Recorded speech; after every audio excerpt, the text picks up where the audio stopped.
Então, vamos começar. Nós vamos trabalhar com diagnóstico, com prognóstico, com tratamento. Eu sei que é difícil para vocês acreditarem, mas diabetes tem cura. Tá? Nós temos, inclusive, um colega aqui dentro da sala curado, que vai poder, depois eu vou deixar ele falar. Mas é isso aí. Você não está acostumado com isso. Você está acostumado a tratar para o resto da vida. Mas eu quero dizer para você que o enfoque aqui hoje vai ser totalmente diferente. Levam-se 24 horas para se completar uma volta. A Terra gira em volta dela. Chama rotação. Se você pegar na área, no Equador, e medir a Terra, a circunferência da Terra, está 40.192 quilômetros. E ela faz isso, esse giro, em 24 horas. Ou seja, a Terra está girando 1.675 quilômetros por hora. Nós estamos girando, tá? 1.675 quilômetros por hora de rotação. Esse é um dos movimentos da Terra. O outro movimento da Terra chama translação, que é a volta que ela faz em volta do Sol, que ela gasta 365 dias e 6 horas. Por isso que de 4 em 4 anos, fevereiro tem 29 dias. Agora você entendeu porque tem um ano bissexto. Porque como ela faz em 365 dias e 6 horas, 4 vezes 6, 24, a cada 4 anos tem que ter um dia a mais. E ainda tem uns minutos, que você não contou, que a cada 100 anos tem um dia a mais. Nós não passamos por isso ainda, mas quem sabe vocês mais jovens vão passar.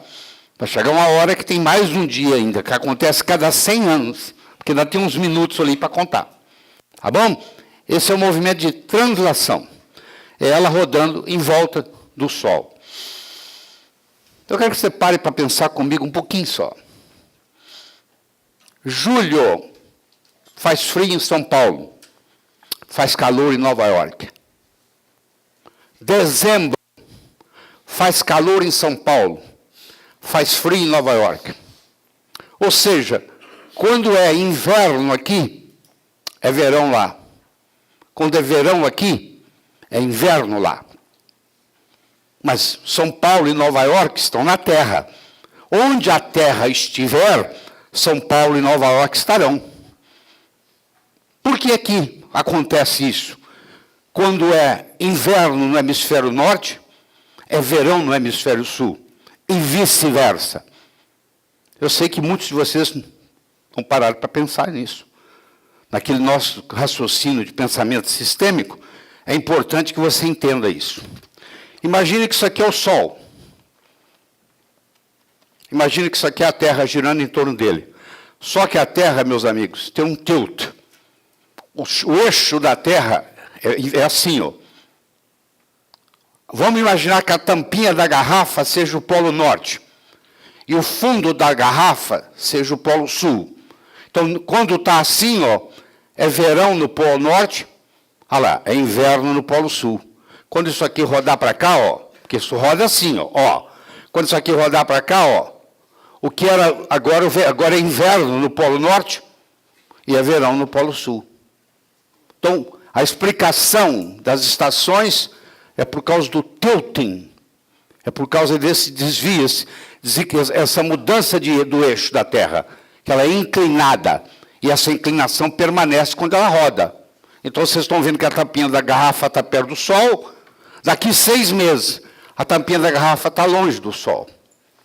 Então, isso explica por que quando é verão em São Paulo, é inverno em Nova York, e vice-versa. Bom, está aqui a Terra girando a 107 mil quilômetros por hora em volta do Sol. De translação. Além disso, e isso é nada, comparado com a galáxia que está rodando. A galáxia láctea está rodando, o universo. E ela roda a 810 quilômetros por hora. Sem falar que o universo também está expandindo. Tem a expansão universal. Se nós estamos nos movimentando no espaço em uma velocidade superior a 918.675 km por hora. Eu não contei a expansão universal. Eu deixei de contar a expansão universal. Mas por que eu estou trazendo isso? Eu estou trazendo isso para mostrar para você que a nossa percepção sensorial é de que nós estamos parados. Eu acabei de provar para você que nós estamos andando, pelo menos, girando no espaço, pelo menos, a quase 1 milhão de quilômetros quadrados por hora. É a sensação que nós temos, é que nós estamos parados. Não há percepção de que nós estamos girando. Os últimos 30 anos de regras nutricionais equivocadas estão causando uma epidemia de diabetes, diabetes mais obesidade, que é o que você mais vê no seu consultório, sem a nossa percepção disso. Do mesmo modo que nós não percebemos que nós estamos girando no espaço a quase 1 milhão de quilômetros por hora, nós também não percebemos que o que os médicos indicam e os nutricionistas indicam para os pacientes estão adoecendo a população. Todo mundo que faz parte dessa orientação está doente. E nós vamos mudar isso. Tá? Porque diabetes era uma coisa raríssima. Raríssima. Então nós vamos estudar todos esses detalhes e espero provar para vocês que você pode curar. Ah, eu conheço um médico que cura diabetes. Todo médico tem a habilidade de curar diabetes. Isso não é privilégio de ninguém, não. Não é privilégio de ninguém. Ah, eu vou viajar porque eu vou conhecer um cara nos Estados Unidos que cura diabetes. Eu espero que todos vocês passem a partir de hoje a curar diabetes. Não é privilégio de ninguém, não. Vocês estão vendo que se eu comparar 1994 e 2004, diabetes e obesidade, elas aumentam na mesma proporção. Elas caminham de mãos dadas. Diabetes e obesidade caminham de mãos dadas. Há uma epidemia de diabetes e obesidade no mundo, principalmente nos Estados Unidos. Essas teriam a mesma causa? É o questionamento primeiro que eu faço para você. Será que a diabesidade é uma doença só? Que pode se manifestar na forma de diabetes? Ou pode manifestar na forma de obesidade? Ou pode manifestar duplamente com diabetes e obesidade? Se você olhar aqui, ó, com o passar dos anos, isso aqui é feito pelo CDC. Para quem não sabe o que é CDC, existe o Centro de Controle e Prevenção de Doenças nos Estados Unidos, na cidade de Atlanta, no estado da Geórgia, que controla todas as doenças nos Estados Unidos. O que está acontecendo com as doenças? Esses são os dados deles de 1994, 2000 e 2010. A obesidade aumentando nos Estados Unidos. A obesidade é considerado quando o índice de massa corpórea é acima de 30 quilogramas por metro quadrado. Você pega seu peso, divide pelo quadrado da sua altura, e se der acima de 30, você é obeso. Se for entre 30 e 35, é obesidade tipo 1. Se é 35 a 40, é obesidade tipo 2. E se é acima de 40, é obesidade mórbida, que é o requerimento, a exigência que se tem no SUS, para você operar, fazer uma cirurgia bariátrica, o paciente tem que ter um índice de massa corpórea acima de 40. O que acontece com o brasileiro, que ele vai lá, ele quer operar, ele tem um índice de massa corpórea de 37, o médico fala com ele que ele não se qualifica para a operação, ele fala, não tem problema, daqui a 3 meses eu volto. E ele agora vai fazer um regime de engorda. Já com índice de massa corpórea de 37, ele agora vai engordar para poder atingir o 40, para poder o SUS dar para ele a cirurgia.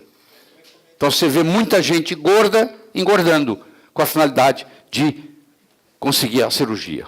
E você vai ver que o diabetes cresce na mesma proporção. Tanto é que a Organização Mundial de Saúde resolveu chamar de diabesidade. Essa combinação de diabetes com obesidade. Deixa eu apresentar para vocês o Richard Bernstein.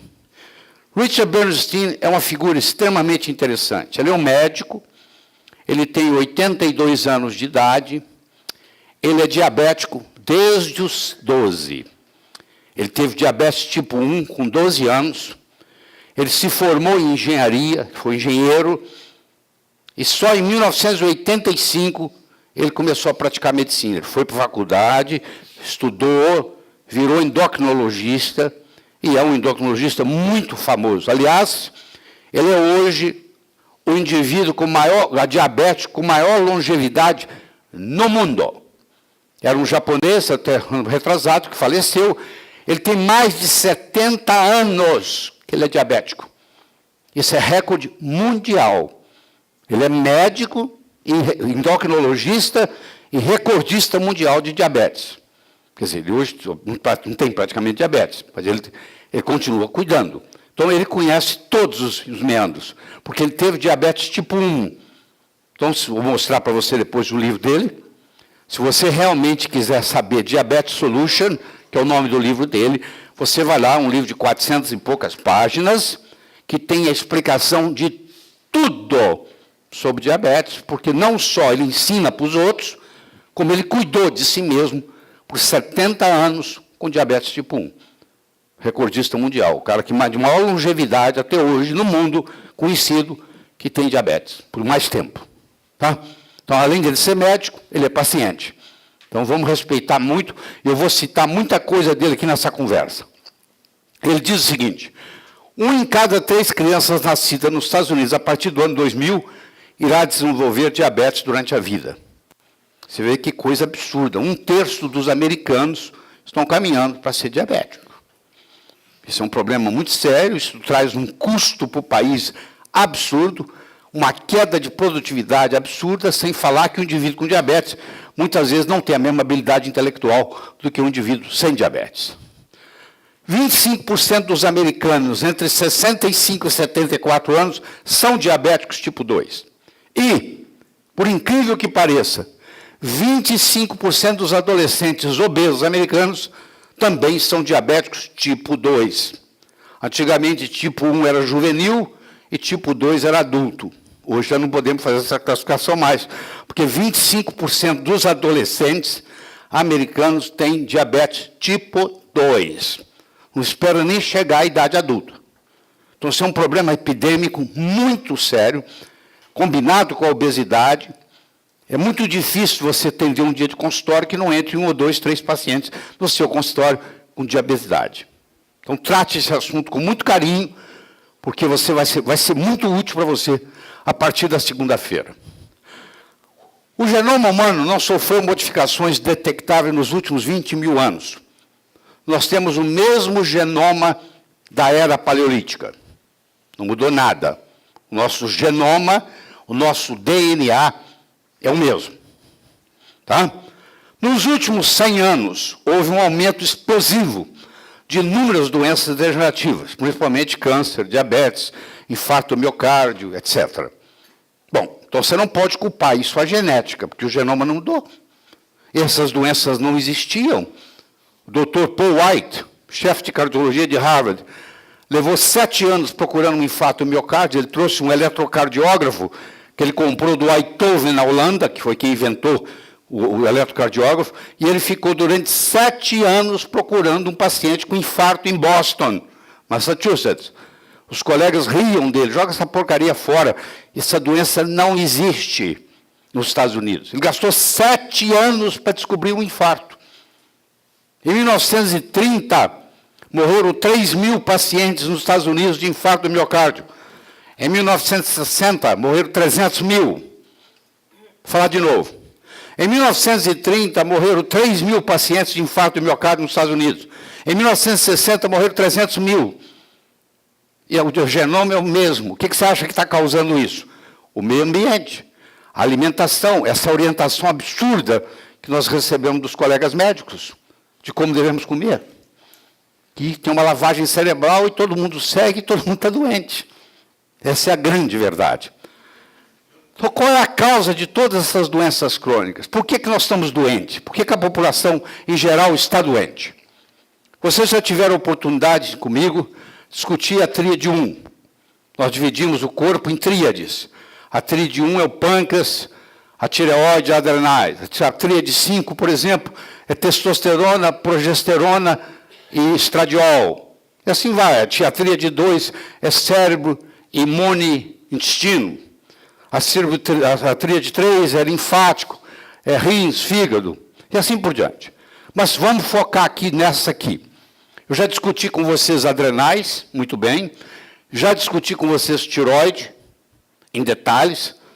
E ficou faltar discutir em detalhes com você o pâncreas. Então eu quero começar a discussão do pâncreas com vocês.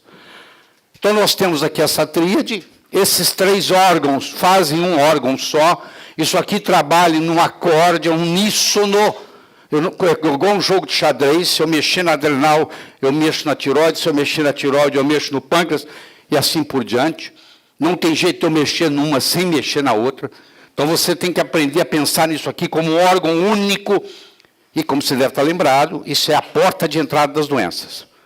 Quando você estiver no seu consultório, ajuda lá, Manuel. Quando você estiver no seu consultório, um paciente doente, você sabe que ele tem ou comprometidas adrenais, ou a tireoide, ou o pâncreas, ou as 2 ou 3 dessas. Então, chegou um doente, você já sabe que começou pela porta 1. No caso do excesso de trabalho do pâncreas, vamos pegar a diabetes tipo 2, onde há uma hiperinsulinemia por muitos anos, aí os pâncreas começam a trabalhar mais do que deveria, e do mesmo modo que você tem exaustão adrenal, você tem exaustão gonadal, você tem exaustão pancreática. Chega uma hora que o pâncreas não aguenta mais a superprodução, ele trabalha 24 horas por dia produzindo insulina, chega uma hora que ele chuta o pau da barraca, ele entra em exaustão e a diabetes se manifesta. Muitos anos antes, 10, 15 anos antes, a resistência insulínica estava lá. Ninguém deu bola, ninguém tratou, ninguém diagnosticou. Até que um dia aparece ele para o indivíduo diabético, na noite por dia. Não é da noite por dia, isso leva muitos anos. Muitos anos. Inclusive, tem gente que tem resistência insulínica que nunca vai ficar diabético. Vai viver menos, vai ter problemas sérios, problemas diabéticos sem ser diabético. Quero que você saiba disso. São os chamados pré-diabéticos. Tem gente que vai ficar pré-diabético a vida inteira, vai ter as complicações do diabetes e nunca foram diabetes. Por exemplo, catarata. Como é que eu tenho catarata se eu não sou diabético? Você é pré-diabético. Cada vez que você comeu, a sua glicemia subiu muito, fez glicação do cristalino e você desenvolveu catarata. Não precisa ser diabético para desenvolver catarata. Aliás, uma coisa que todo mundo vai estar tendo hoje é a catarata, porque as pessoas estão vivendo mais tempo e a glicação se manifesta no cristalino. Vamos pegar a Sueli. Ela tem 36 anos, é uma representante comercial que passa grande parte do seu tempo em viagem de negócio. Está acostumada a comer lanches de máquina de sanduíche, a sair para jantar com os clientes 3 vezes por semana. Porque uma das piores coisas que você pode fazer na vida é comer fora. Ela não relata problemas com ganho de peso e ingere carboidratos à vontade. Sua visita médica é por episódio de candidíase vaginal, que é muito comum em pacientes pré-diabéticos, recorrente. Apesar de se orgulhar de seu corpo, suas calças parecem muito apertadas para ela. Ela diz que não é obesa, mas você vê que ela tem um certo grau de sobrepeso. Então, ela tem o que se chama de dominância pancreática. O problema dela está no pâncreas, que nós vamos avaliar. Então, aqui está o pâncreas. O pâncreas, ele tem dupla finalidade. Ele é um órgão exócrino, ele é um órgão endócrino. Primeiro, vamos ver a parte exócrina dele. A parte exócrina dele, ele produz enzimas digestivas, ele produz amilase, lipases, proteases, ele produz zimógenos. Eu sei que você não lembra mais o que é zimógeno. Vou relembrar você. Zimógeno é uma pré-enzima. É uma enzima que ainda não foi ativada. Ela é chamada de zimógeno. Então, eu tenho o tripsinógeno, que é um zimógeno, que vai virar tripsina. Eu tenho o quimiotripsinógeno, que é um zimógeno, que vai virar quimiotripsina. Tem uma enzima chamada nuclease e o pâncreas produz bicarbonato. Eu vou te mostrar onde é que o pâncreas produz bicarbonato. E ele joga esse bicarbonato aqui no duodeno. Enquanto o pH do estômago é 2, me acompanha aqui que isso é fundamental para você entender. Enquanto o pH do estômago é 2, o pH do duodeno é 8. O que faz o pH do estômago ser 2? Ácido clorídrico. O que faz o pH do duodeno ser 8? A produção de bicarbonato, por um tipo de célula especial chamada ductal, que produz essa parte exócrina do pâncreas. Mas o que mais nos interessa hoje aqui, e eu vou estudar em detalhes com você, é a parte endócrina do pâncreas. Nós temos muito que aprender sobre isso, sobre a parte endócrina do pâncreas. Mas vamos ver a parte exócrina primeiro. Aqui estão os zimógenos. Por exemplo, vamos pegar o tripsinógeno. O tripsinógeno é um pré-enzima. Sob a ação de um ativador chamado enteroquinase, que está na parede intestinal, ele vira tripsina. A tripsina, por sua vez, é um ativador de vários zimógenos, formando as enzimas. Então, essa é a parte exógena do pâncreas, muito importante, que, infelizmente, com o passar dos anos, vai diminuindo. Então, muitas vezes, para você ter saúde, você precisa suplementar com enzimas pancreáticas. Isso é a parte exócrina do pâncreas. Agora, convido você a estudar comigo a parte endócrina do pâncreas. Aqui estão as ilhotas de Langerhans. Vocês vão ver que tem 4 tipos de ilhotas de Langerhans. 4 tipos. E aqui estão as células acinares e as células ductais, que fazem parte do pâncreas exócrino. A célula ductal, por exemplo, é a célula que produz bicarbonato. Mas vamos focar nas ilhotas de Langerhans. Foi Paul Langerhans, tem um S no final, que era um biólogo, pesquisador alemão, que descobriu isso.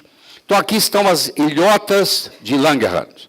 Eu tenho a alfa, aqui, ó, que produz glucagon, que tem efeito oposto da insulina.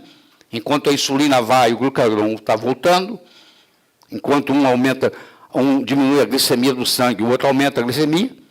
Se eu tiver hipoglicemia, o glucagon aparece para me trazer glicose. Se eu tenho hiperglicemia, a insulina aparece para eu diminuir a glicemia.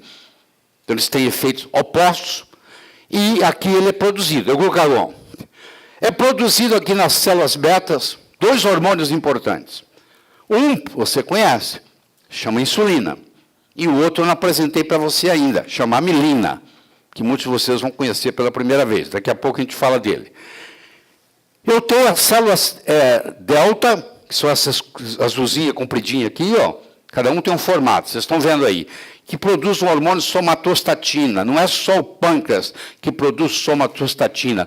A nossa adenohipófise produz somatostatina. Quando você estudar o hormônio comigo, e você estudar o hormônio do crescimento, eu vou mostrar para vocês que tem gente que libera muita somatostatina e que bloqueia a liberação do hormônio de crescimento.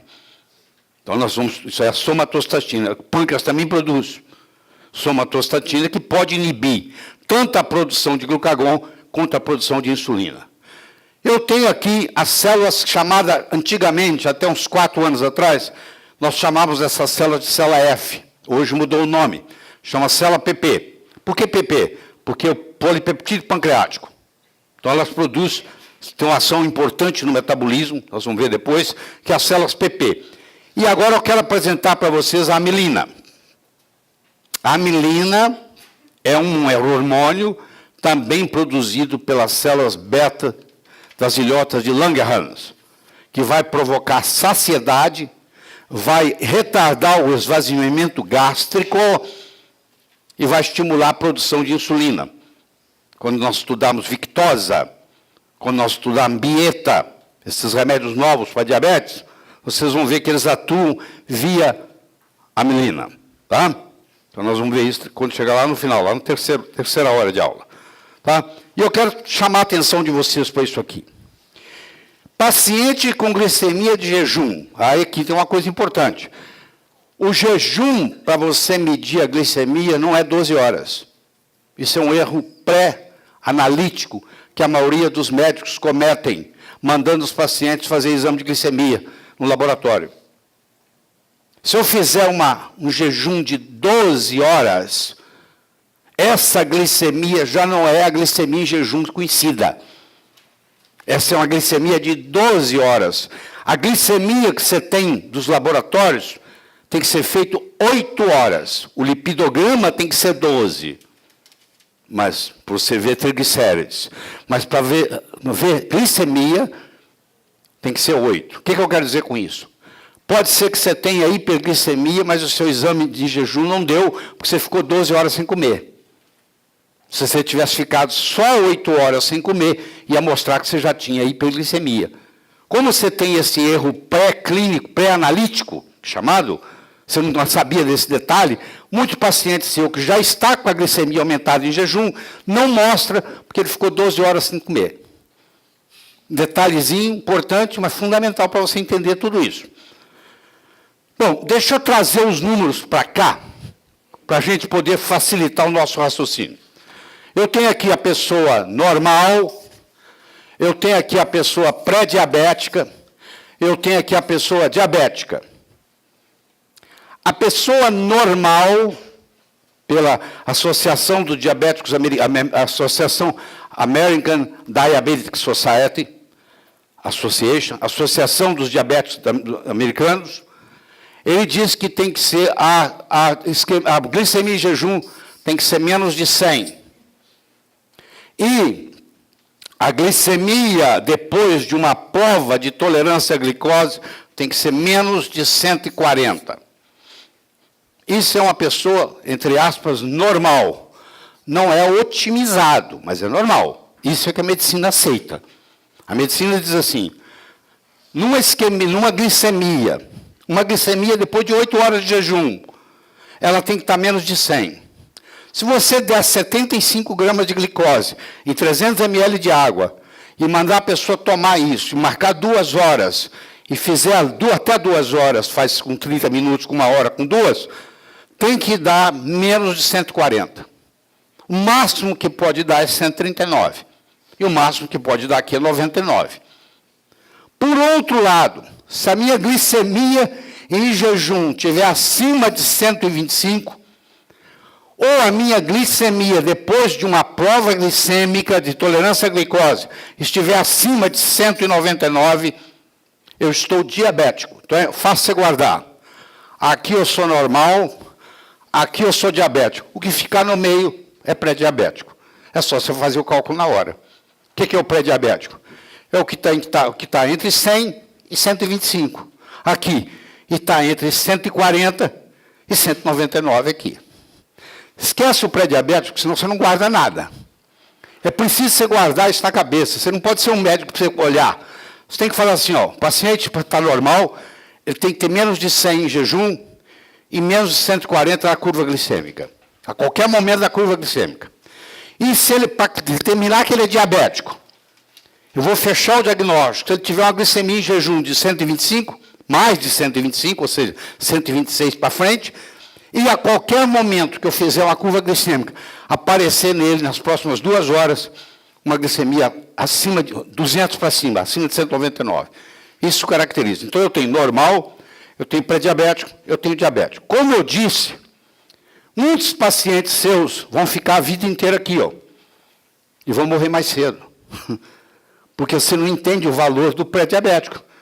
Porque como eles estão preocupados com isso aqui, que já é muito, você fica esperando chegar aqui para cuidar. Enquanto isso, eles ficam a vida inteira aqui, a proteína, a hemoglobina glicosilada está alta, eles têm todos os problemas de glicose, envelhece a pele, enruga mais cedo, morre mais cedo, tem mais infarto, e nunca foi diabético. Foi a vida inteira pré-diabético. Bom, voltando aqui, vamos lá. Então, eu tenho a parte exócrina, essa amarelinha, que é onde estão as células acinares, são as células que produzem as enzimas digestivas, lipase, amilase, protease, e as células ductais, que produzem o bicarbonato. Depois nós podemos explicar o mecanismo por que tem que produzir bicarbonato.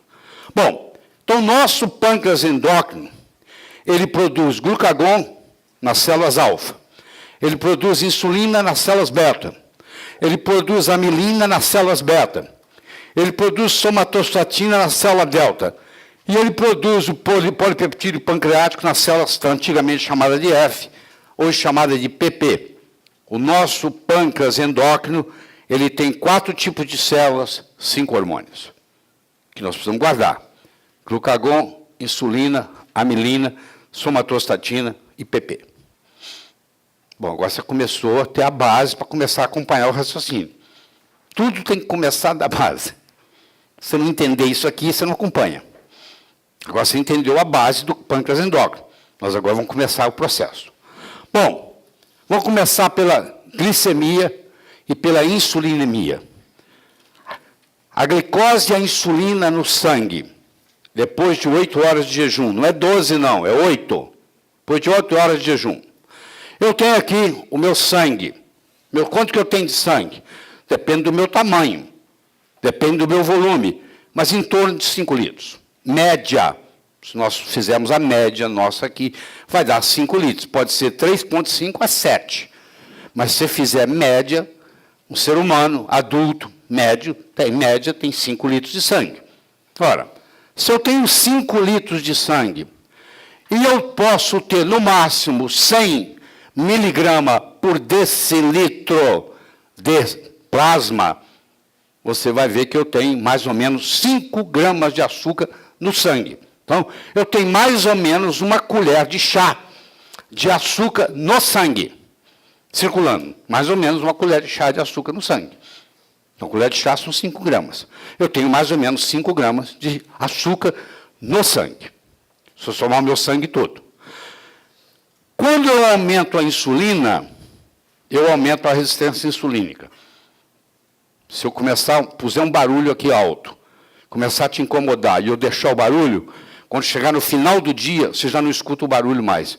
O seu cérebro faz uma adaptação para o barulho não te perturbar. Se eu tiver um cheiro ruim aqui de esgoto, e você chegou e te incomoda, mas se você mora lá na periferia e o esgoto está lá 24 horas por dia, você que mora lá já não sente mais. Chama down regulation. Todas as vezes que eu estimulo um receptor constantemente, ele faz um down regulation. Se eu começar a aumentar a minha insulina, eu aumento a resistência insulínica. O que causa a resistência insulínica? Aumento da insulina. Aumento da insulina causa resistência insulínica, que causa aumento da insulina, que entra num ciclo vicioso e vai terminar no diabetes. Então eu sei que é difícil você entender, mas vai entender agora. Insulina causa diabetes. Põe isso na cabeça. Insulina causa diabetes. Eu não estou falando do diabetes tipo 1. Eu estou me referindo àquela que é 96%, 97% da população que é diabética tem. Raramente se encontra no seu consultório uma diabetes tipo 1. Esquece a diabetes tipo 1, deixa para o pediatra. Vamos conversar com o que você recebe, que é a diabetes tipo 2, que chega a ser 97% dos diabéticos tipo 2. Diabetes tipo 2, quem causa é a insulina. Insulina é uma causa de diabetes. Põe isso na cabeça. Eu sei que nunca foi apresentado para você desse jeito. Quando eu aumento a insulina, automaticamente eu diminuo o glucagon e diminuo o hormônio de crescimento. Isso, vão junto. Aumentou a insulina, diminuiu o glucagon. Aumentou o glucagon, diminuiu a insulina. E o hormônio de crescimento vai junto. A insulina ideal não é 23, não. É 5. Depois de 8 horas de jejum, se você realmente quer estar saudável, você tem que ter a sua insulina de jejum menor que 5. Poucas pessoas nessa sala têm insulina de jejum menor que 5. Muito poucas. Eu diria que menos de 10%. Tem insulina de jejum 5. Faça a sua insulina depois de 8 horas em jejum e vê quanto é que ela está. O ideal é que ela esteja entre 2 e 5. Tem gente aqui, inclusive, tem embaixo de 2. Uma pessoa que é magra e não consegue engordar, ela tem deficiência de insulina. Geneticamente, ela produz pouca insulina. Você faz igual uma pessoa que não engorda com nada. Você agora sabe como engordá-la. Dá insulina para ela. Você dá 4 unidades de insulina, nós vamos discutir isso depois. Subcutânea, ela vai ter mais fome. E ela precisa da insulina, é anabolizante. Ela engorda. Ela é lipogênica. Então, se eu tenho muito baixa insulina, eu não consigo engordar. Se eu tenho muita insulina... Oi, tudo bom? Que bom. Se eu tenho muita insulina, eu engordo com facilidade. Então, todas as pacientes que querem engordar e não conseguem, você aprendeu já o caminho. Essa pessoa tem que receber insulina. Bom, deixa eu conversar com você sobre a estimativa OMA, que alguns de vocês conhecem, muitos não conhecem. A estimativa OMA é quando eu pego a minha glicemia, multiplico pela minha insulinemia, eu meço a minha glicemia depois de 8 horas, eu meço a minha insulina depois de 8 horas, eu multiplico uma pela outra e divido por 22,5. Se eu multiplicar uma pela outra e dividir por 22,5, eu calculei uma coisa chamada estimativa OMA, que para você ser saudável, você tem que ter menor que 1,27. 97, desculpa, 1,97. Esse é o limite da saúde. Outra vez, a maioria dos seus pacientes não tem isso. Geralmente, eles têm mais elevado. Então, você multiplica a glicemia pela insulinemia e divide por 22,5. Tá? É mais complexo do que isso, porque eu vou mostrar, porque você tem que fazer uma transformação de unidades. Vou mostrar no minuto. Tá? Então, aqui, vamos pegar aqui. A partir de 1998, a Associação Americana dos Diabéticos, a ADA, American Diabetic Association, mudou a regra do jogo. Então, desde 98 que isso mudou. Isso chegou na Faculdade de Medicina, não tem 10 anos. Desde 98 que isso mudou. Tá? Então é o seguinte, hoje é assim, ó, uma pessoa normal tem a glicemia em jejum de 70 a 99, se passar de 125, 126 ou mais é diabético, foi o que eu coloquei aqui no quadro, e se ela der para essa pessoa 75 gramas de glicose em 300 ml de água, misturar, fizer um xarope, a pessoa tomar em jejum, e esperar 2 horas de fazer 30 minutos, 60, 1 hora, vai fazer o que se chama de OGTT, que é a teste de tolerância à glicose oral, conhecido como OGTT. E se estiver acima de 199, ou seja, 200 para cima, ele é diabético. Tem que estar menos, olha lá, eu coloquei para você, ó, tem que estar menos de 140, pode ir até 139. Então, ao invés de você guardar isso aqui, eu recomendo você guardar isso aqui. Ó. O normal é menos de 100, e depois da OGTT, menos de 140. E, para ser diabético, o diagnóstico fecha se tiver mais de 125 em jejum e mais de 199 depois do teste de tolerância à glicose, que é 75 gramas de glicose em 300 ml de água tomado de uma vez. Muito bem. Está aí. Ó. Ficou claro isso? Muito bem. Teste de tolerância à glicose, solução de glicose, 75 gramas de glicose em 300 ml de água. A diabetes, quando é mais de 125 em jejum e mais de 199 2 horas após o GTT. Esse é o padrão da ADA, que é a Associação Americana. Se a pessoa não está doente, sem doença, não quer dizer que está saudável não, tá? Não estar doente não é sinônimo de estar saudável. Sem doença, ela tem que ter menos de 100 em jejum e menos de 140 após qualquer momento, até 2 horas do teste de tolerância à glicose. Muito bem. Deixa eu conversar com você sobre índice glicêmico. Uma coisa é índice glicêmico, a outra coisa é carga glicêmica. Índice glicêmico é o seguinte, o quanto que a glicemia vai subir depois que eu ingerir 100 gramas desse alimento. Isso é índice glicêmico. O índice glicêmico se divide em 3. Baixo, médio e alto. Se o índice glicêmico for menos de 55% do padrão ouro, que é a glicose, que é 100%, eu tenho um alimento com índice glicêmico baixo. Se ele tem um índice glicêmico de 56, 69, ele é médio. E se ele tiver um índice glicêmico acima de 70, ele é alto. E eu tenho uma coisa chamada carga glicêmica. A carga glicêmica, menos que 10, ela é baixa, de 11 a 19, ela é média, e acima de 20 ela é alta, que é o que realmente interessa. Vou dar um exemplo para você. Vamos pegar a melancia. A melancia tem um índice glicêmico de 72. Se você olhar aqui o índice glicêmico da melancia, você vai dizer, mas a melancia não pode ser ingerida porque ela tem um índice glicêmico alto. Mas em compensação ela tem 4 de carga glicêmica. Eu multiplico 72 vezes 4, dá o total. Você vai ver que ela é melhor do que a maioria dos alimentos.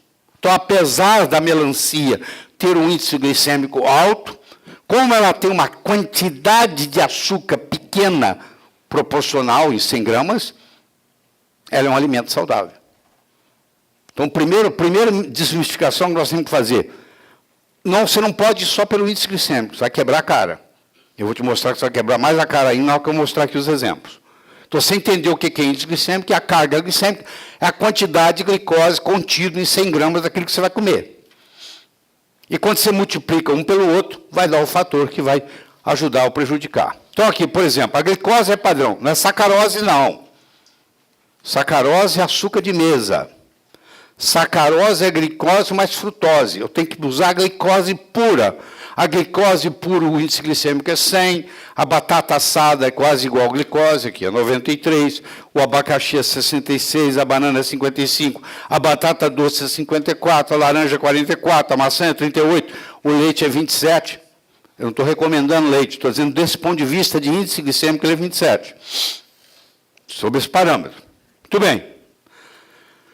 Eu vou apresentar para vocês aqui 4 alimentos. Eu vou apresentar uma banana, eu vou apresentar uma barrinha dessa de chocolate Snickers, vou apresentar para você uma colher de sopa de açúcar refinado, sacarose, e vou apresentar para você uma fatia de pão integral.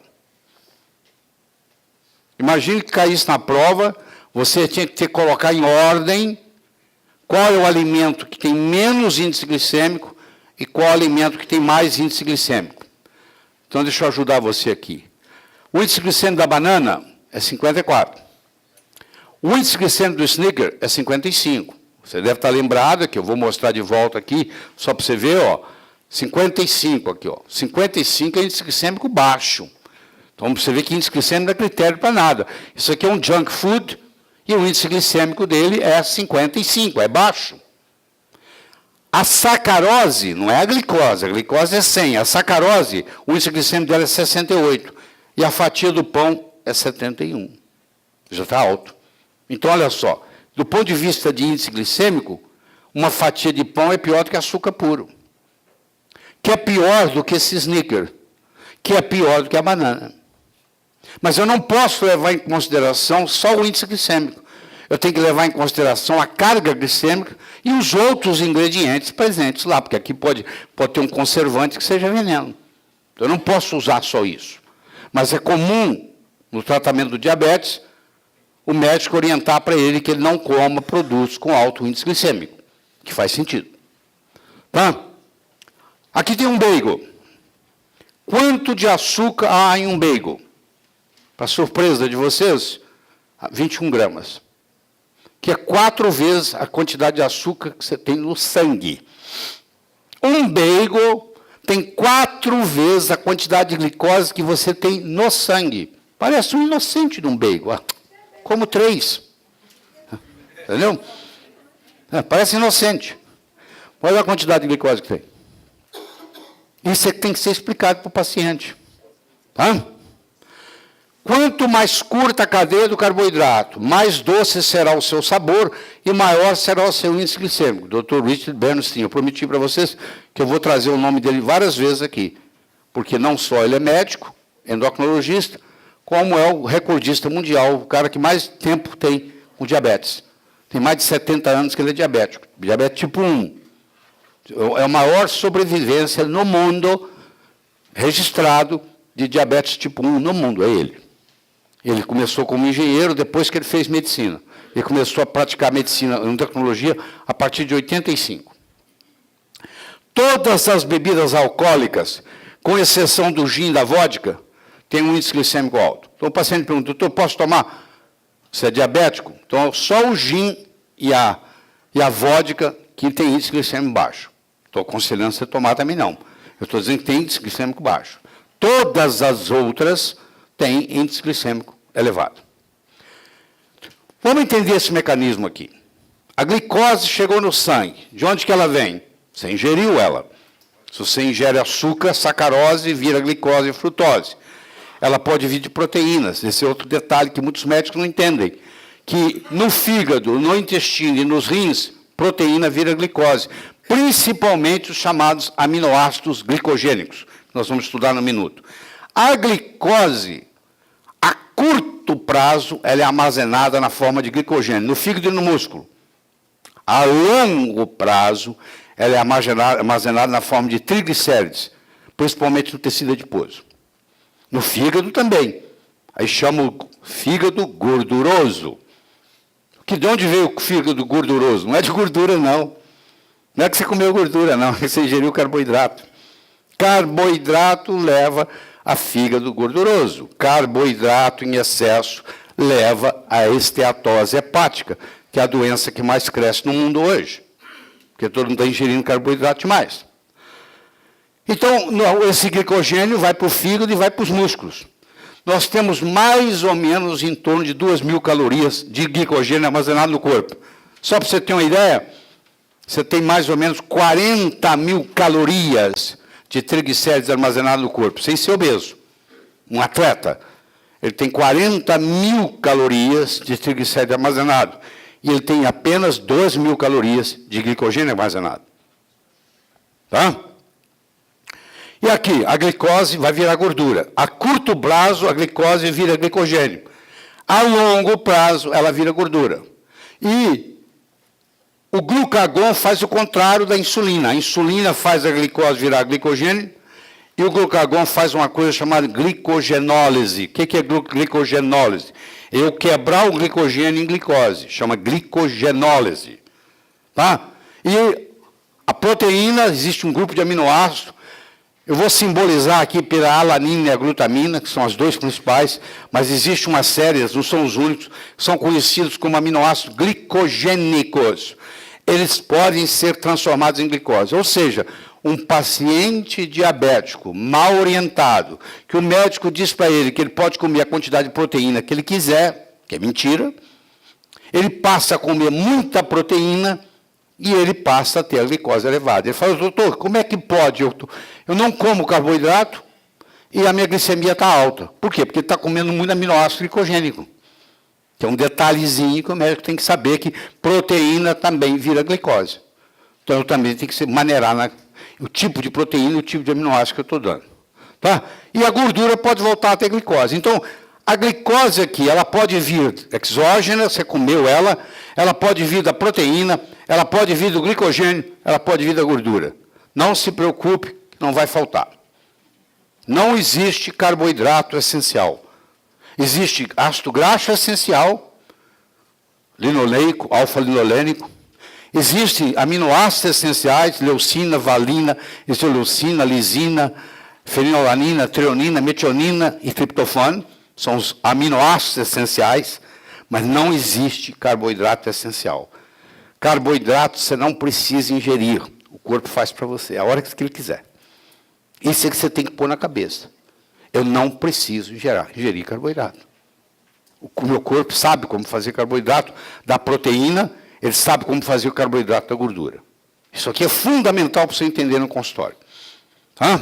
Então, o fígado pode produzir todo o glicogênio necessário a partir de proteínas. Dorme com essa. Pode produzir tudo a partir de proteínas. Bom, se eu tenho a glicemia elevada, picou, eu faço um fenômeno chamado glicação. Todas as vezes que uma proteína se junta com açúcar e calor nós já temos, 36,6 é a nossa temperatura corporal, então junta a minha proteína, que no caso é a hemoglobina, que está carreando o meu oxigênio, e eu vou e faço um almoço, onde eu como muito carboidrato, a minha glicemia sobe, eu entro num quadro diabético durante aquele período. Tem gente que é diabética 5 horas por dia, porque não sabe comer, ingere carboidrato demais no almoço ou no jantar, e sobe a glicemia. A glicemia sobe. Aí ela junta, forma os produtos avançados de glicação, que é chamado AGE. Esses produtos avançados de glicação, eles têm um receptor, que é chamado RAGE.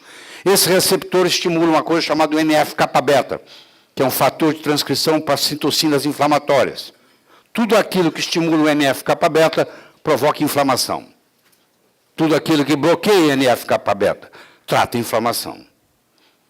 Então, isso aqui produz inflamação. Essa inflamação agora faz você ter um envelhecimento acelerado, mesmo não sendo diabético.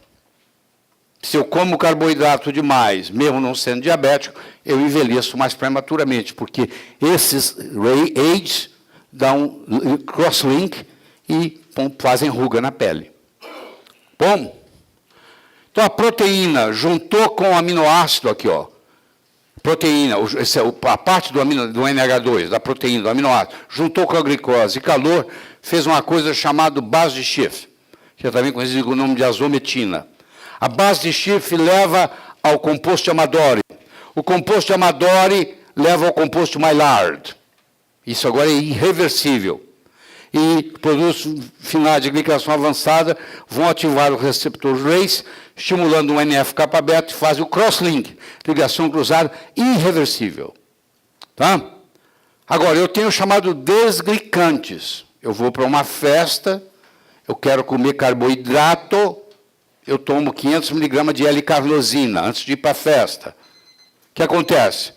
Se eu tomei a L-carnosina, que é um desglicante, eu não vou, mesmo que a minha glicemia suba, eu não vou glicar. Eu não vou envelhecer por causa daquela festa. Mesmo que eu tenha abusado do carboidrato. Então, L-carnosina aqui, ó, um antiglicante ou um desglicante. Existiu, não sei se ele está vivo ainda, um oftalmologista russo que viajava pelo mundo ensinando as pessoas a tratar a catarata com L-carnosina. Ele fez um colírio a 1% de L-carnosina, que não é farmácia de manipulação comum que faz, você tem que procurar uma farmácia de manipulação que trabalha com injetável, porque as farmácias de manipulação que não trabalham com injetável são proibidas de fazer isso, porque isso é estéril, é igual injetável, tem que ser farmácia que trabalha com produto estéril. Então, elas fazem para você um colírio, L-carnosina, 1%, uma gota em cada olho, até acabar a catarata. Então, ele mostrou, esse oftalmologista russo viajava num navio, um navio de tratamento, de médico, ia mostrando para as populações das ribeirinhas como tratar a catarata usando a L-carnosina. Ele fornecia o remédio de presente. Entendeu? Então, isso é um desglicante. Deixa eu perguntar, professor, a sensação de fome após você comer proteína, o senhor está falando que comer muita proteína, né, vira o açúcar, né, o organismo. O que a gente pode fazer? O paciente come a proteína e não satisfaz. A fome a proteína virar glicose não é imediato. Isso gasta 3, 4 horas às vezes. Entendeu? Não é uma coisa imediata. Tá bom? O que a gente poderia fazer? Você tem que usar proteína que não tem aminoácidos glicogênicos, tá? Ou você pode usar, nós temos o Mix Right, que é a opção que você tem, que não dá isso aí. Entendeu? Aqui está um dos valores do Mix Right. Você pode dar o Mix Right para o diabético à vontade, 2 a 3 envelopes por dia, sem problema nenhum, que não vai ter nenhum problema de glicação. Tanto é que você vai medir, você vai ver que não aumenta a ureia, não aumenta a creatinina, não aumenta as transaminases hepáticas e não aumenta a hemoglobina glicada. Era para ser chamada de glicada, mas a maioria chama de glicosilada. Os dois termos estão certos. O ideal, existe um clube nos Estados Unidos chamado Clube dos 5%. São pacientes diabéticos que procuram manter a hemoglobina glicosilada em torno de 5%. Por isso chama Clube dos 5%. Sei lá, tem milhares de pessoas. E cada um dá a dica para o outro, como é que faz para não subir. Porque a hemoglobina glicosilada, ela vira uma peça inútil, que não carrega mais oxigênio, ela vai viver 120 dias, como ela vive, mas vai ficar ali inútil. É uma peça velha circulando no seu sangue, sem nenhuma utilidade. Quanto maior for o percentual de hemoglobina glicosilada no seu sangue, menos você vai viver. Mais acidente vascular cerebral você vai ter, mais infarto do miocárdio você vai ter, mais câncer você vai ter. Então, a pessoa que, por exemplo, vai fazer um exame amanhã, ela quer mostrar que o sangue dela está bom, ela fica uns 2 dias sem comer, ela chega lá, a glicemia está uma beleza, mas a glicosilada não deixa mentir, porque a glicosilada te dá principalmente as 2 últimas semanas, podendo chegar a 120 dias, que é a longevidade de uma hemácia. Mas o sério mesmo são as 2 últimas semanas. Ou seja, uma pessoa para baixar a hemoglobina glicosilada, ele tinha que ficar 2 semanas, pelo menos, sem comer carboidrato. E ele não sabe disso. Ele quer enganar, então ele só não come glicose por uns 3 dias, mas a hemoglobina glicosilada acusa isso. Pode perguntar. Espera aí, deixa eu chegar o microfone, porque estão gravando. Oi. Considerando que a maioria de nós, às vezes, não tem muito tempo de estar se alimentando nas horas adequadas, a cada 3 horas, eu pergunto para o senhor o seguinte: se nós não temos reservas de aminoácidos e nós não temos também, digamos, muitos médicos não têm conhecimento do mix right, qual o tempo mínimo que nós precisamos comer proteína? Cada quantas horas? Eu sei que você tem um conceito, que eu vou jogar por terra aqui hoje, seu, todo mundo, a maioria. Tem uma história que você tem que comer várias vezes por dia. Isso não é verdade. Isso é mentira. É o contrário. Quanto mais jejum intermitente você fizer, melhor para você. Porque o seu corpo aprende a trabalhar, queimar gordura. Lá na era paleolítica, não tinha açúcar, não tinha carboidrato. A pessoa arrancava uma raiz e olhe lá. Ninguém plantava milho, principalmente transgênico. Ninguém plantava soja, principalmente transgênica. Ninguém fazia isso. Então, você não tinha fonte de carboidrato. O que você fazia? Você matava o bicho, você tirava as vísceras e levava para casa. A carcaça você deixava lá para os animais do mato. Porque o nosso antecessor, o nosso paleolítico ancestral, ele queria a carne com gordura. Então, ele tirava as vísceras todas, levava para casa e deixava a carcaça magra lá para ser comido pelos bichos. Era o contrário. Hoje, se eu falar com você para você comer víscera, você fala, o que é isso? É um absurdo. Por exemplo, toda quarta-feira nós fazemos, faz para mim, bife de fígado na minha casa. Eu não sou o único, sou o único que como, né? Sou o único que como. Então, mas toda quarta-feira a empregada já sabe, ela faz bife de fígado para mim. Entendeu? Além de ter vitamina K, além de ter vitamina D, além disso aqui, tem uma série de propriedades, que são as vísceras, que não se come mais. Mas, hein? Então, qual a necessidade? Em quantas horas, mais ou menos? Quanto menos frequente você comer, melhor. Por muitos anos na minha vida, eu defendi uma teoria de que você tem que tomar o café da manhã igual a rainha, um rei, almoçar igual um príncipe, uma princesa, jantar como pobre. Trabalhos que eu vou te mostrar aqui de 2013 me fizeram mudar de ideia. Eu vou mostrar ainda nessa manhã trabalhos mostrando o seguinte, que quanto mais tarde você tomar o seu café da manhã, melhor. Aliás, se você não tomar o café da manhã, é melhor do que se você tomar. Isso, eu tive que engolir essa, porque se você gravar minhas coisas, você vai ver que lá atrás eu falava muito disso. Não falava até na televisão. Acho que a Eliana está escutando isso pela primeira vez. Mas eu fui estudar trabalhos recentes, agora, 2013, 2014, e eles jogaram essa teoria por terra, não o contrário. Aquela pessoa que não toma o café da manhã, ela tem muitas horas de jejum, então chama jejum intermitente. Se eu comi ontem às 6 da tarde e só vou ingerir hoje às 9 da manhã, eu passei 15 horas jejuando. Esse jejum intermitente faz o meu corpo aprender a usar gordura, ao invés de usar carboidrato.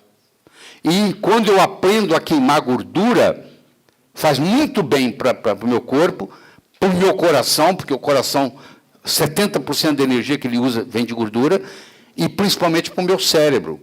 O cérebro é preguiçoso, ele precisa funcionar, ele usa glicose. Se eu tirar a glicose do meu cérebro, ele aprende a usar corpos cetônicos. É a dieta cetogênica, que nós vamos discutir aqui, que trata, por exemplo, a epilepsia. Você pega o paciente que tem 20, 30, 40 convulsões por dia, você coloca o paciente na dieta cetogênica, que foi criada na Universidade Johns Hopkins, há mais de 40 anos, continua, é o lugar do mundo onde mais tem.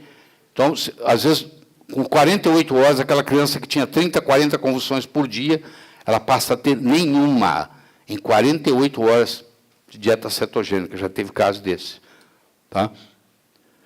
Que, inclusive, a Meryl Streep fez um filme, porque o produtor dela tinha um filho que tinha...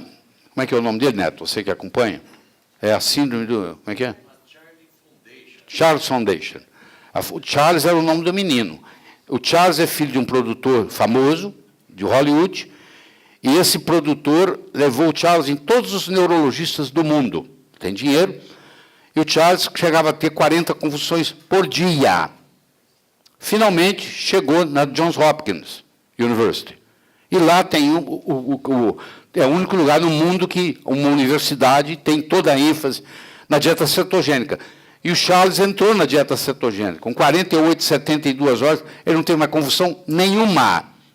De 40, ele caiu para 0.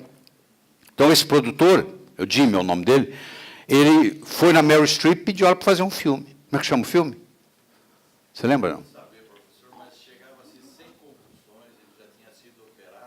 Tinha sido operado.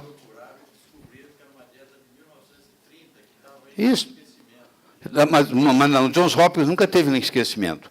Vem gente do mundo inteiro para o Johns Hopkins para aprender a dieta cetogênica. Se você entrar no Amazon.com, deve ter uns 10 livros bons sobre a dieta cetogênica. Inclusive, vou mostrar caso aqui.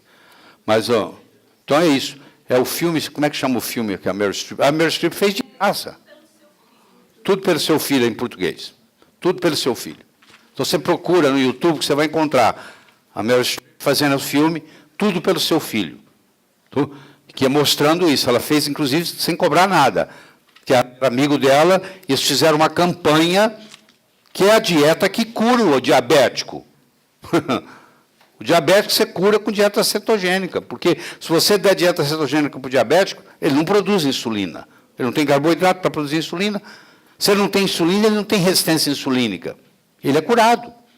Eles pegaram um grupo de aborígenas australianos, descendentes de aborígenas, já comentei isso com vocês aqui, pessoas que os ancestrais eram índios do mato, da Austrália, os aborígenas, e pegaram um grupo, acho que de 20, diabéticos, todos, diabetes tipo 2, todos eles, levaram eles de volta para a floresta por 21 dias, e eles tinham que comer 3 semanas, comer a comida que os ancestrais comiam, porque ainda tem gente lá comendo essa comida, em 21 dias, todos, sem exceção, curaram da diabetes tipo 2.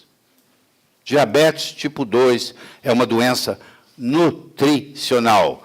Não se cura doença nutricional com remédio. Cura-se com nutrição.